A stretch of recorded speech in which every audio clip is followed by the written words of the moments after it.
क्या आपको text boring दिखते हैं? आज मैं आपको सिखाऊंगा CSS से टेक्स्ट को हम स्टाइल और एनिमेशन कैसे देते हैं। चलिए दोस्तों, बिना वक्त गवाए शुरू करते हैं। नमस्कार दोस्तों, मेरा नाम विशाल लाल है। चलिए तो स्टार्ट करते हैं। हम पहले प्रॉपर्टी देखते हैं फॉन्ट साइज, जिससे हम टेक्स्ट की साइज बढ़ाएंगे। फॉन्ट साइज से टेक्स्ट का कंट्रोल होता है। फॉन्ट साइज टेक्स्ट की साइज को कंट्रोल करती है। तो हेडिंग के टेक्स्ट बड़े दिखते हैं और पैराग्राफ के टेक्स्ट छोटे दिखते हैं। चलिए तो दोस्तों, हम एग्जांपल में देखते हैं। पहले मैं फटाफट से मेन स्ट्रक्चर हमारा बना देता हूँ। टेक्स्ट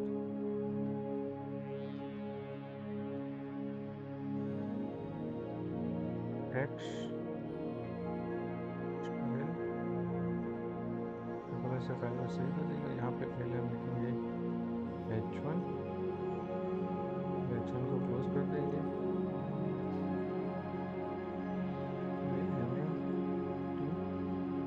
और यहाँ पे हम लिखेंगे पैराग्राफ को। दोस्तों, पैराग्राफ हम फॉर्म ऑप्शन से ले लेंगे। तो आप देख सकते हो हमारा पेज का स्ट्रक्चर रेडी हो गया है। चलिए तो हम लाइव रन करते हैं और समझते हैं। दोस्तों, हमने हमारी फाइल को रन कर लिया है। हमने जो H1 हेडिंग लिखा था वो हमें शो हो रहा है। हमने जो पैराग्राफ टैग लिखा था वो भी हमें शो हो रहा है। और राइट साइड पर हमने जो कोड बनाया था वो भी हमें शो हो रहा है, जिसके अंदर हेडिंग और नीचे पैराग्राफ अवेलेबल है। चलिए दोस्तों, दोनों के अंदर एक एक क्लास दे देते हैं ताकि आपको समझने में ज़्यादा आसानी हो। यहाँ पे हम क्लास एट्रीब्यूट लिखेंगे और यहाँ पे हम लिखेंगे हेडिंग और नीचे दूसरा एक क्लास लिखेंगे जिसके अंदर हम यहाँ पे लिखेंगे पैराग्राफ।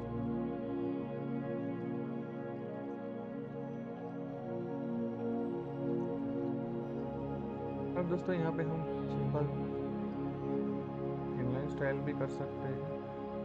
तो जैसे मैं यहाँ पे इनलाइन स्टाइल लिख के यहाँ पे मैं स्टार्ट करता हूँ। पहले यहाँ पे मैं लिखूंगा H1 डॉट हेडिंग। दोस्तों, टैग के साथ क्लास को इसलिए लिखा जाता है क्योंकि हम स्पेसिफिकली H1 टैग के हेडिंग को ही हम टारगेट कर सकते हैं। दूसरी जगह मैं हेडिंग लिखूंगा तो वो वहाँ पे अप्लाई नहीं होगा। तो यहाँ पे हम लिखेंगे फॉन्ट एस साइज को और यहाँ पे मैं दे देता हूँ अभी 20 पिक्सल फॉन्ट साइज। चलिए दोस्तों, ब्राउजर में रन करके चेक करते हैं। हम ब्राउजर के अंदर आ गए, पेज को रिलोड करते हैं। दोस्तों, आप देख सकते हो जैसे मैंने पेज को रिलोड किया तो मेरा फॉन्ट स्मॉल हो गया, छोटा हो गया। ठीक है, उसकी साइज और मेरे हेडिंग की साइज दोनों सेम और सिमिलर जैसे ही दिख रही है। तो दोस्तों, ये क्यों हुआ वो समझते हैं। दोस्तों, आप देख सकते हो यहाँ पे मैं जैसे हेडिंग टैग पे क्लिक करूंगा तो जो मैंने CSS अप्लाई की थी वो यहाँ पे मुझे शो हो रही है 20 पिक्सल। जैसे मैं पैराग्राफ में टिक कर रहा हूँ तो वहाँ पे मुझे कुछ सुने है, बट आप देख सकते हो यहाँ पे उसकी डिफॉल्ट प्रॉपर्टी भी रहती है।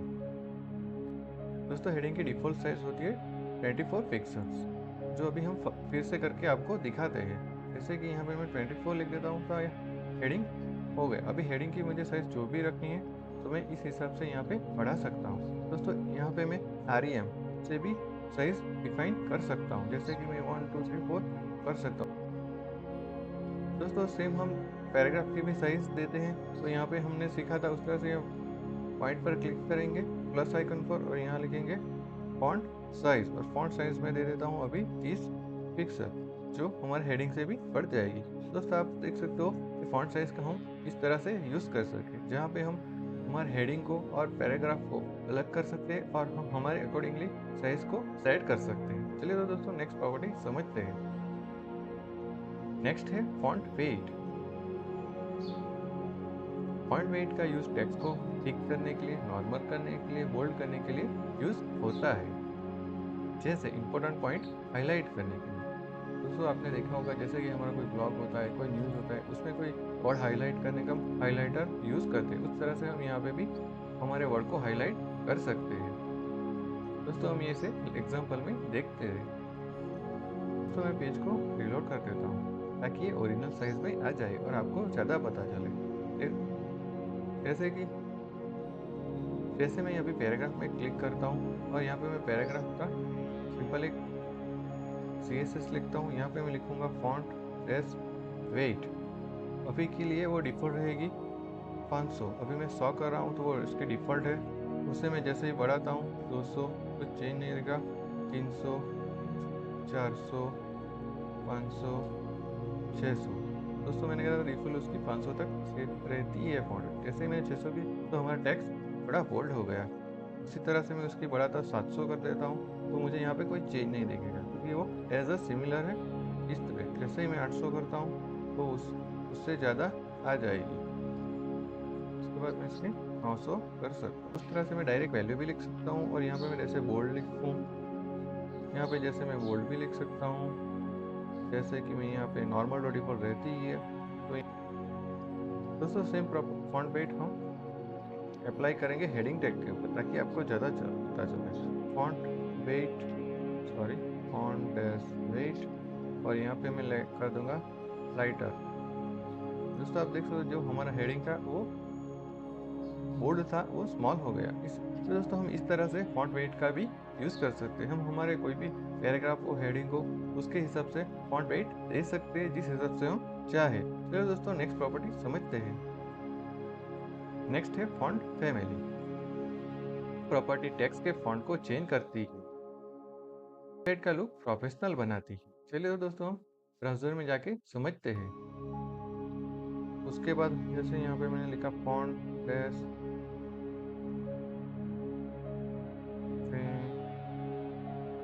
फैमिली, सॉरी, और उसके बाद यहाँ पे से हम कोई भी फॉन्ट लगा सकते हैं। अभी दोस्तों हमें ये सवाल होगा कि हमें कौन से फॉन्ट कहाँ से लेने हैं, वो हमें कैसे पता चलेंगे। दोस्तों वेब फॉन्ट यूज़ करने के लिए हम अभी गूगल का यूज़ करते हैं, वो मैं आपको दिखाता हूँ। वो हम हमारे वेबसाइट के फॉन्ट कैसे गूगल का यूज़ करके चेंज कर सकते हैं। चलिए दोस्तों मैं ओपन कर लेता हूँ, न्यू टैब ओपन कर लेता हूँ और यहाँ पे लिखूँगा गूगल फॉन्ट। और जैसे मैं सर्च करूँगा तो पहले ही मेरी लिंक आ जाएगी गूगल फॉन्ट्स, ब्राउज़र फॉन्ट्स।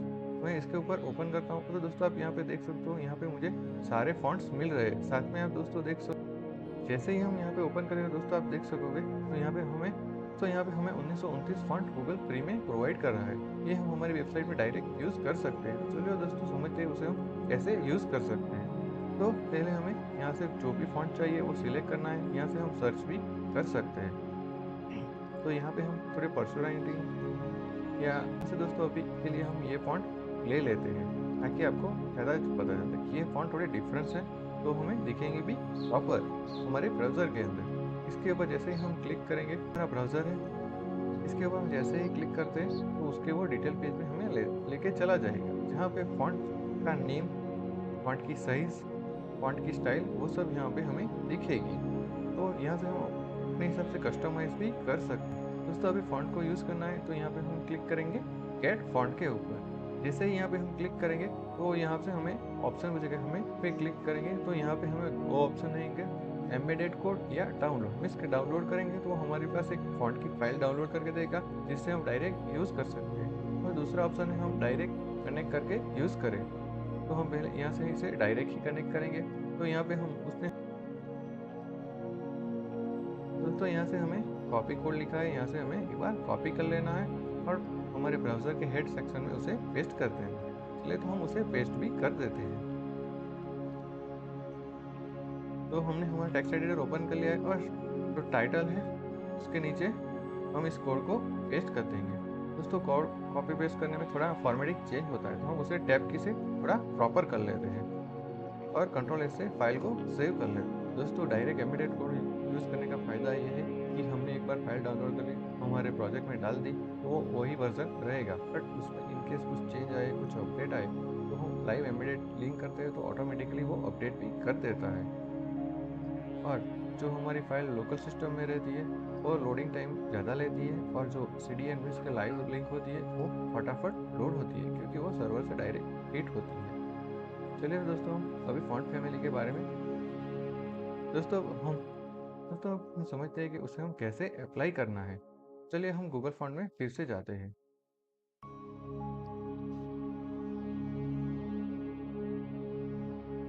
तो अब हम समझेंगे कि हम कैसे फॉन्ट अप्लाई कर सकते हैं। तो आपने मैं स्क्रॉल अप कर रहा हूँ तो दोस्तों आप यहाँ पे देख सकते हो, यहाँ पे स्क्रिप्ट से हम ऐड कर सकते हैं और दूसरा है ग्रिड के हिसाब से भी हम यूज़ कर सकते हैं। तो बस हमें क्या करना है कि जो यहाँ पे नेम है उसे यहाँ से हम कॉपी करेंगे कंट्रोल सी से और हमारे कोड में पेस्ट कर देते हैं। तो हम अभी एडिटर में आ गए, थोड़ा स्क्रॉल करेंगे और हमें अभी हेडिंग के अंदर अप्लाई करना है। तो यहाँ पे पेस्ट करेंगे, बट पहले यहाँ पे हम लिखेंगे फॉन्ट डैश फैमिली और यहाँ पे हमें पेस्ट कर देंगे और कंट्रोल एस से फाइल को सेव कर लेते हैं। ब्राउज़र में आ गए, पेज को रिलोड करते हैं। तो दोस्तों आप देख सकते हो यहाँ पर हमारे फॉन्ट चेंज हो गए, फॉन्ट की स्टाइल हमारी चेंज हो गई। इसे बड़ा करता हूँ तो आपको एक स्टाइल दिखेगी।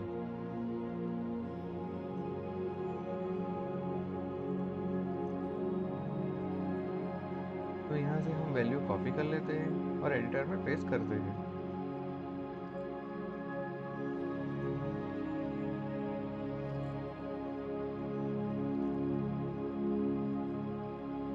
यहाँ पे हम लिखेंगे फॉन्ट एज फैमिली और यहाँ पे पेस्ट कर देते हैं।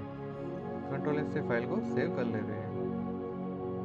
हम ब्राउज़र में गए, पेज को रिलोड करते हैं। तो दोस्तों आप देख सकते हो यहाँ पे हमने जो स्टाइल देखी थी वो शो हो रही है, बट ये अभी हमें प्रॉपर शो नहीं हो रही। इसे हम सेट करना चाहें तो कर सकते हैं, जैसे कि फॉन्ट वेट हमने देखा था।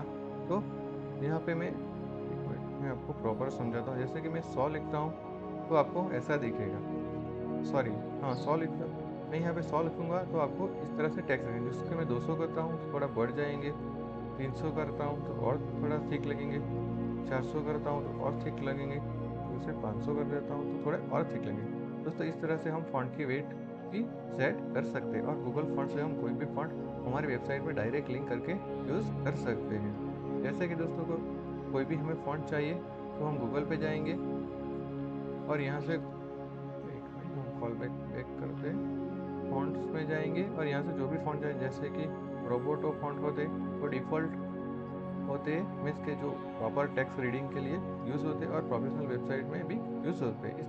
इस तरह से हमें जो भी फॉन्ट चाहिए वो हम डायरेक्ट गूगल से फ्री में फॉन्ट यूज़ कर सकते हैं। चलिए दोस्तों हम नेक्स्ट समझते हैं एनिमेशन प्रॉपर्टी के बाद, जिससे कि आप स्टाइल टेक्स्ट के ऊपर अट्रैक्टिव स्टाइल बना सको। टेक्स्ट एनिमेशन, यह टेक्स्ट को एनिमेशन देता है, जैसे कि फेड इन हो गया, बाउंस हो गया, स्लाइड हो गया। जैसे कि text fade in fade out हो गए, टेक्स्ट स्लाइड हो गया, टेक्स्ट बाउंस हो गया, ये सारी इफेक्ट्स जैसे टेक्स्ट हमें स्क्रोलिंग में धीरे धीरे शो होते हैं। इससे हमारी वेबसाइट मॉडर्न दिखती है। चलिए दोस्तों इसे हम कैसे यूज करेंगे वो एक बार देख लेते हैं। तो हम टेक्स्ट एडिटर में आ गए और यहाँ पे हम लिखेंगे पहले एनिमेशन, उसके बाद लिख देंगे कॉलन। कॉलन के बाद यहाँ पे हमें लिखना है फेड इन, मीन्स कि हमें फेड इन करवाना है। उसके बाद यहाँ पे लिखना है कि हमें एवरी 3 सेकेंड में, यहाँ पे हमें ड्यूरेशन लिखना है कितने सेकंड में वो प्रोसेस करेगा। उसके बाद यहाँ पे लिखेंगे हम कैसे वो करेगा, इजी इन इन। ये हमने प्रॉपर्टी सेट की, बट ये प्रॉपर्टी हमें कोड के अंदर लिखनी भी पड़ेगी। तो उसके लिए हमें की फ्रेम यूज करना पड़ेगा और जो हमने नेम लिया था फेड इन वो यहाँ पे हमें लिखना है और उसके स्कोप के अंदर हमें जो स्टाइल बनानी है फेड इन वाली वो यहाँ पे हम लिखेंगे।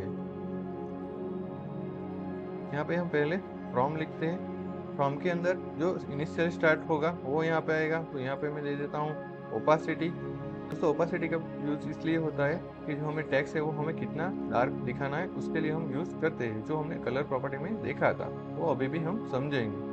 उसके बाद यहाँ से फ्रॉम से टू, मीन्स के यहाँ मुझे कहाँ तक शो करवाना है। तो यहाँ पे मैं ओपासिटी 1 कर देता हूँ, 0 से 1 तक पे कलर अप्लाई करेंगे। तो यहाँ पे मैं सिंपल लिखूंगा कलर रेड। जब हमारा टेक्स्ट होगा तब रेड होगा, मीन्स के यहाँ पे मैं यहाँ लिखूँ और उसे इनिशियल यहाँ पे लिखूँ तो कोई फ़र्क नहीं पड़ता। बट जैसे ही मेरी प्रोसेस कंप्लीट हो जाएगी उसके बाद मेरा कलर हो जाना चाहिए ब्लू। दोस्तों फाइल को सेव कर लेते हैं और ब्राउजर में देखते हैं ताकि आपको ज़्यादा पता चले। दोस्तों हम ब्राउजर के पेज को रिलोड करते हैं, आप मैजिक देखोगे। जैसे ही मैंने पेज को रिलोड किया तो मेरा टेक्स्ट धीरे धीरे अपीयर हो रहा है और जैसे भी कलर मैंने दिया था वो उस हिसाब से कलर भी चेंज कर रहा है। तो ये एनिमेशन था दोस्तों। इस तरह से हम टेक्स्ट पे एनिमेशन दे सकते हैं और हमारी वेबसाइट को मॉडर्न बना सकते हैं। दोस्तों जैसे कि इसका भी एक स्लोगन है, good font, good property size और गुड एनिमेशन, जिससे कि हमारी वेबसाइट प्रोफेशनल लगे। तो यहाँ पे मैंने 2 एमसीक्यू क्वेश्चन बनाए जिसके आंसर आप मुझे कमेंट करके ज़रूर बताएं, ताकि मुझे पता चले कि आप सीख रहे हो और आपको कोई दिक्कत नहीं आ रही है। Which property use to change font style? Option है option A font size, option B font family, option C font weight, option D text align. Which property is used for animation in CSS? Option A font size, option B है animation, option C है text decoration और option D है colour. दोस्तों इन question के answer मुझे आप comment करके ज़रूर बताइए। अगर आपको ये CSS ट्रिक पसंद आ रही है तो लाइक करें और कमेंट में मुझे बताएं कि आपको एनिमेशन वाला पार्ट कैसा लगा। और ऐसी कोडिंग सीखने के लिए मुझे फॉलो करें। Thank you.